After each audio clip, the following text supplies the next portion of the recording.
नमस्कार रसिक हो, कल्याणकर कपिलच्या मुरुड माझे आजोळ या भागामध्ये तुमचं हार्दिक स्वागत आहे। व्हिडिओ बघताना मी तुम्हाला सांगावंच वाटते मला तुम्हाला, कारण हा जो व्हिडिओ आहे हा उन्हाळ्याच्या सुट्टीतला आहे, जेव्हा आम्ही गावी गेलो होतो मुरुडला, आणि हा थोडा लेट पोस्ट होतोय। कदाचित हा जेव्हा रिलीज होईल तेव्हा मान्सून स्टार्टही झाला असेल। कारण एवढंच होतं की आधीचे जे महाबळेश्वरचे मला एपिसोड जे टाकायचे होते त्यामध्ये थोडा कालावधी गेला, त्यामुळे ह्या एपिसोडला थोडा लेट झाला। एव्हा आंब्याची झाडं फळांनी लगडली होती। कोकणात या सीझनमध्ये आंबे, फणस, काजू, करवंद, जांभळं यांची नुसती रेलचेल असते। नेहमीप्रमाणेच घरात पाऊल टाकतो न टाकतो तोच माझा पाय पाठीमागच्या दाराकडील गोठ्याकडे वळतो, कारण तिथे नंदिनी, सखी आणि रुद्रा असतो।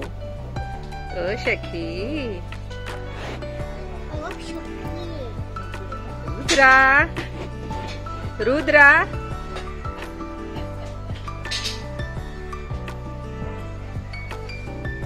आता बघा हा आमची सखी कशी आंबा खाते। ती आंब्याचा बाटा असतो ना, तो अगदी चावून चुपून सफा चट करून बाहेर। संपला त्यातला रस सगळा संपला, पूर्ण धुतल्यासारखा केला तो बाटा, एवढा सफा चट करून टाकलाय।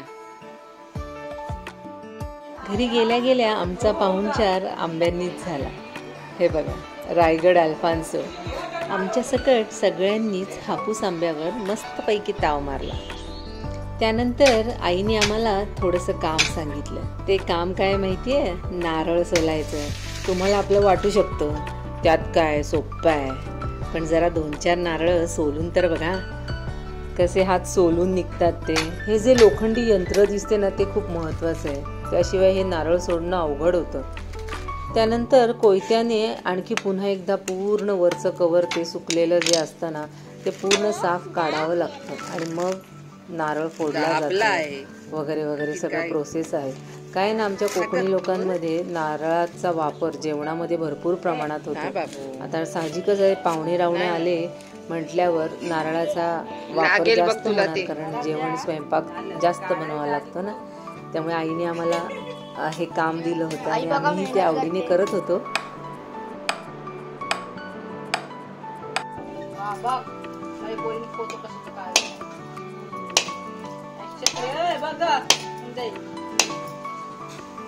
माझा पण काढेल, तिथलं काढ माझा फोटो बिटो पण काढ मधी मधी।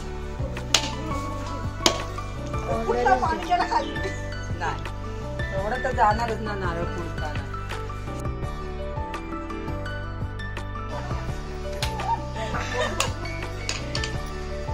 बघा गोरा करकरीत आहे, माझ्यासारखा बरोबर बोललो तू नीट ऐकत नाही। मुरुडला आलेलो होतो आम्ही, आणि आता आम्ही फिरायला चाललोय, आणि पाठीमागे बघा आमच्या किती जण बसली आहेत ती। हाय करा सगळ्यांनी। 9-10 जण आहेत, 10 टोटल। अतिशय दाटीवाटीने बसलेलो आहोत आम्ही। संध्याकाळी सगळी कामं उरकून जेव्हा फिरायला निघालो तेव्हा आराध्या खूप खुश होती आणि उत्साहात सुद्धा होती।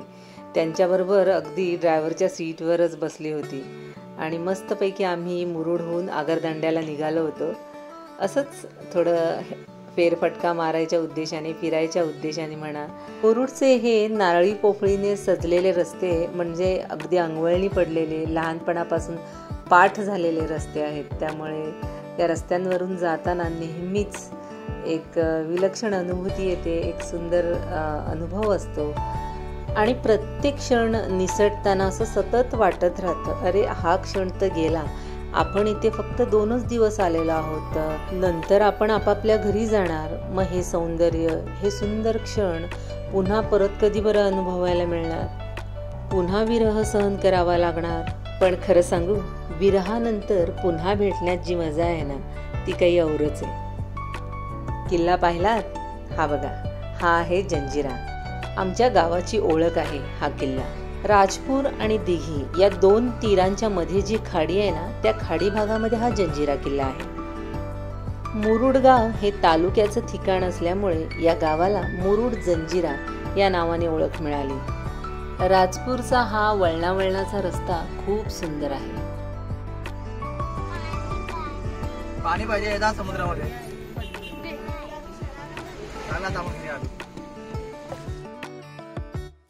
नाना पाटेकरांचा गुलामी मुस्तफा चित्रपट आठवतं, त्यातलाच हा घुमट.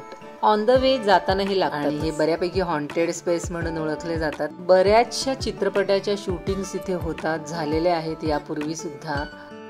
संध्याकाळी फिरायच्या निमित्ताने आम्ही आगरदांड्याला आलेलो आहे आणि आगरदांड्याला बघा 6:30ची जंगल जेटी सुटते आहे.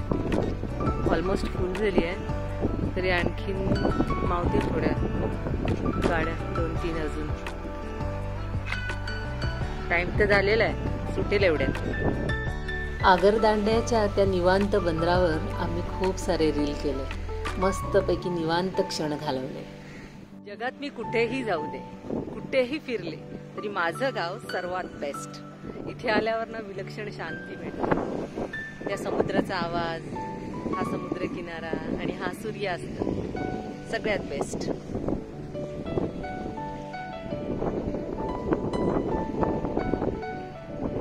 अगदी लहानपणापासून जरी काउंट केलं ना, तर मी इतक्या वेळेला गावाला आली आहे गेली आहे, तरी पण प्रत्येक वेळी इकडे येताना तीच ओढ असते, तेच आकर्षण असतं. जराही तसूभरही कमी झालेलं नसतं. पहा ना कसं आहे, आकाशही निळं, समुद्राचं हे पाणीही निळं.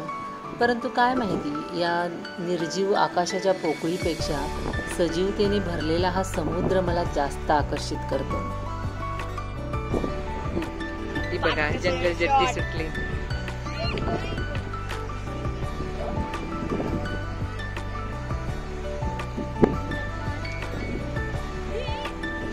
आता ही जाईल या दिघी बंदरावर. संध्याकाळचा शांत आणि मंद वारा सुटला होता. मुले खेळत होती.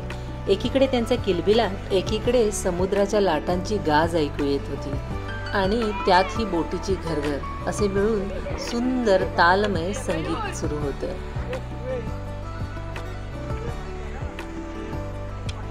आमच्या या आनंदोत्सवाला हा मावळता सूर्यनारायण साक्षीदार होता. सांजवेळ होती. बोटी घाईघाईने पलीकडच्या तीरावर निघाल्या होत्या. आम्ही निसर्गाच्या या कुशीमध्ये आमचा निवांत क्षण शोधत होतो. टचवूड या हसऱ्या क्षणासाठी.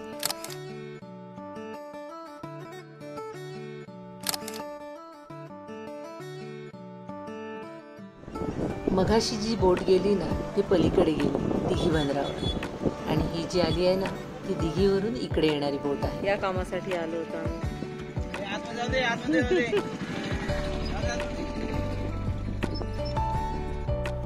पलीकडे वेळास गावात आमची आंब्याची कलम आहे. हा रायगडी हापूस तिथलाच आहे. एकीकडे आमची वडापाव पार्टी सुरू झाली, कारण मामींचं हे दुकान अगदी आगरदांडा बंदराच्या नजीकच आहे. कधी गेलात तर नक्की भेट द्या या दुकानात. आमचे मामा मामी मोठ्या कष्टाने, अगदी हिकमतीने इथलं हे दुकान चालवत असतात आणि इथे येणाऱ्या प्रवाशांची सोय करत असतात. आगरदांड्याला मौज मस्ती करत आमचा तो दिवस सरला. दुसरा दिवस उगवला तोच मुळी धावपळीचा. सकाळ सकाळच पेंडे आले होते. गायींसाठी भावाने पेंडा मागवला होता. पेंडा उतरवायचा, तो मागल्या दारी न्यायचा, व्यवस्थित रचून ठेवायचा, अशी भरपूर कामं त्या दिवशी होती. चला, पेंड्याची गाडी पूर्ण उतरवेपर्यंत आपण मुरुडला थोडा सकाळचा फेरफटका मारून येऊया. मुलं अजून उठली नव्हती. आमच्या दोघांच्याही आंघोळ्या झाल्या आणि आम्ही बाहेर पडलो. किनाऱ्यावर सकाळी सकाळी सुद्धा भरपूर वर्दळ होती. आम्ही थोडा वेळ तिथे बसलो आणि पुन्हा घराकडे निघालो. एव्हाना मुरुडकरांची नित्याची कामे सुरू झाली होती.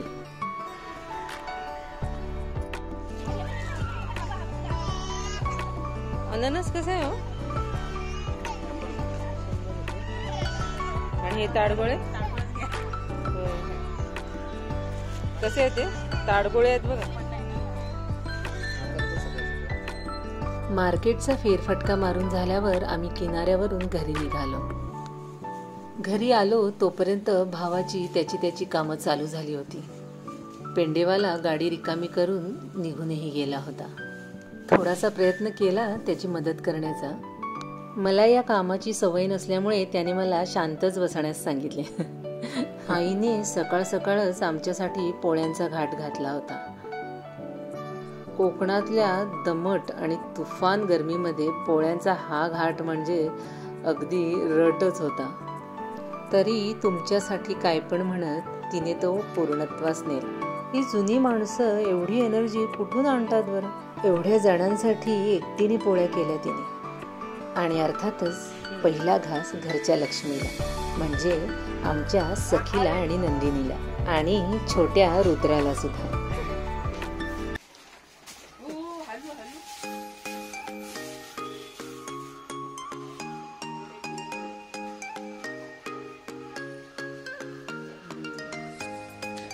अथर्वनी बघा पुरणपोळ्या नंदिनी, सखी आणि रुद्राला दिलेले आहेत. नंदिनीला अजून हवे आहे वाटतं, सखीला हवी आहे, सखीला. पुरणपोळीचा फरमास बेत पचवल्यानंतर दुपारी झोपाबिपा काढून झाल्यानंतर संध्याकाळी आम्ही किनाऱ्यावर गेलो. मुरुडला गेल्यावर असा एकही दिवस जात नाही जेव्हा आम्ही किनाऱ्यावर जात नाही. मुलांना पाण्यात भिजायचं असतं, खेळायचं असतं आणि मेन म्हणजे बीचवरचं आहे ते स्टॉलवरचे जे खाऊ असतात ना छान छान, ते खायचे सुद्धा असतात. मी माझ्याच धुंदीत होते. मुलं मस्तपैकी खेळत होती आणि कसं एकमेकांच्या मुलांकडे बहीण वगैरे असल्यामुळे सगळ्यांचं एकमेकांकडे लक्ष होतं, त्यामुळे निवांत होतो. एकीकडे रील चालू होते, भन्नाट रील आम्ही केले, मस्त मस्त. आमचे हे रील तुम्ही कल्याणकर कपिल या इंस्टाग्राम अकाउंटवर जाऊन पाहू शकता. अचानक माझं लक्ष वाळूतल्या या छोट्या छोट्या शिंपल्यांकडे गेलं होतं की जे आता मेले होते, ओपन झालेले आहेत बघा, तुम्हाला दिसतात पूर्ण ओपन झालेत. जेव्हा ते जिवंत असतात ना ते मिटलेले असतात पूर्ण असे वाळूमध्ये. आता ते ओपन होते, याचा अर्थ ते मेले आहेत, वेस्टेज आहेत. ते का बरं झालं असावं असं हे? याचा अर्थ असा की या सुंदर निसर्गरम्य अशा मुरुडला हळूहळू प्रदूषणाचा विळखा बसत चालला आहे. माझं गाव आहे हे, म्हणून मन थोडं हलतं. इथल्या पर्यटन व्यवस्थापनाला गर्दीबरोबरच दर्दी माणसं सुद्धा मिळाली ना तर खूप बरं होईल, जे या गावाचा श्वास गुदमरू देणार नाही. इथल्या नारळी पोफळी कायम ठेवतील, जे इथली हिरवळ जपतील. मुलं पहा ना किती शांत आणि मस्त खेळत आहेत. माझ्या मनातल्या वादळाची यांना कल्पना सुद्धा नाही आहे. खरं तर या निरागसांच्या भविष्याची चिंताच सतावते आहे मला. मी माझ्या लहानपणी जो गाव पाहिला तो गाव मी यांना नाही दाखवू शकत. मध्यंतरी 2 वर्षापूर्वी जे वादळ झालं ना, त्या वादळातही खूपशा नारळी पोफळी आणि इतर झाडं मोडून पडली. असो, कालाय तस्मै नमः.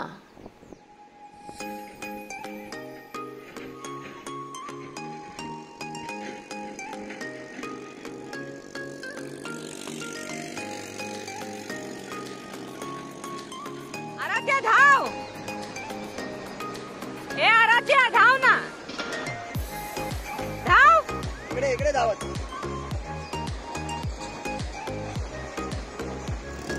मुलांची घोड्यावर बसण्याची सुद्धा हौस पुरी झाली.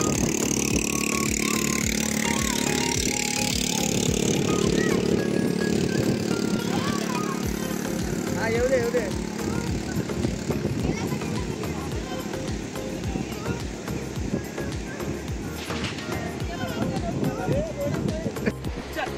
भाग पसंत किया भाग. आपण बाजी बाजू ना.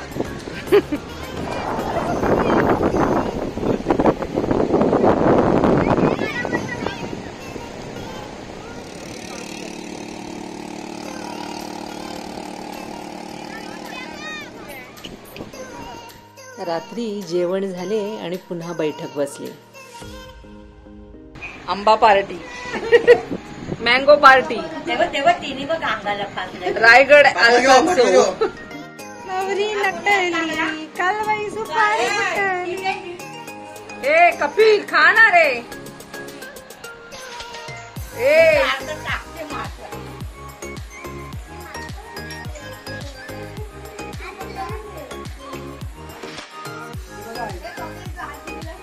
आंबा खायला तेव्हा काय आलं बॅटरी. आई कोणाचं काय तिला व्हिडिओ काढू दे. मुला फेमस करायचं व्रत घेतलंय मी.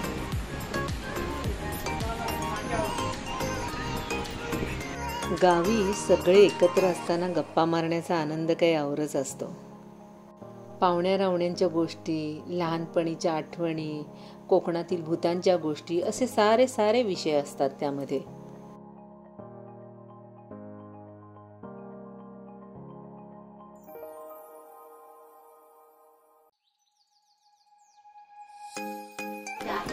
गप्पा चालल्यात रात्रीच्या, सगळं आवरलंय काम वगैरे आणि गप्पा रंगल्या. एक झोप काढून आई बघा कशी निरखून बघते माझ्याकडे.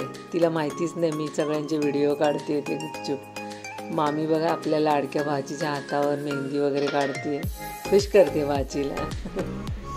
2 दिवस खूप मजा केली आणि बघता बघता निघण्याचा दिवस कधी उजाडला ते कळलेच नाही. नेहमीच्या शिरस्त्याप्रमाणे जय हनुमान हॉटेलमधनं आम्ही कल्याणला आणण्यासाठी खाऊ घेतला आणि दुपारी जेवून खाऊन आम्ही कल्याणच्या वाटेला निघालो. रस्त्यात लागलेलं कोटेश्वरी मातेचं मंदिर, नवाबाचा राजवाडा हे जणू काही मला पुन्हा पुन्हा विचारत होते, आता पुन्हा कधी येशील ग? आता समोरच नांदगावचं गणपती मंदिर दिसेल. माझी खूप इच्छा आहे की या गणपती मंदिरावर एक विस्तृत एपिसोड व्हावा आणि गणपती गजानन नक्कीच माझी ही इच्छा लवकरच पूर्ण करेल असं वाटतंय. या मंदिरातील गणेशाची मूर्त ही उजव्या सोंडेची असून नवसाला पावणारा म्हणून याची ख्याती आहे. चौलमधील भग्नावस्थेत असलेली ही प्रवेशद्वार हे कमानी म्हणजेच प्राचीन चौल साम्राज्याच्या निशाण्या आहेत. तर मंडळी, गावची वेस आम्ही कधीच ओलांडली आणि आता आमची गाडी सुसाट वेगाने कल्याणकडे धावते. तर मंडळी, असा होता मुरुडचा आमचा 2 दिवसाचा दौरा. कसा वाटला तुम्हाला तो कमेंटद्वारे नक्की कळवा. लाईक आणि शेअर करायला सुद्धा विसरू नका. Thanks for your time.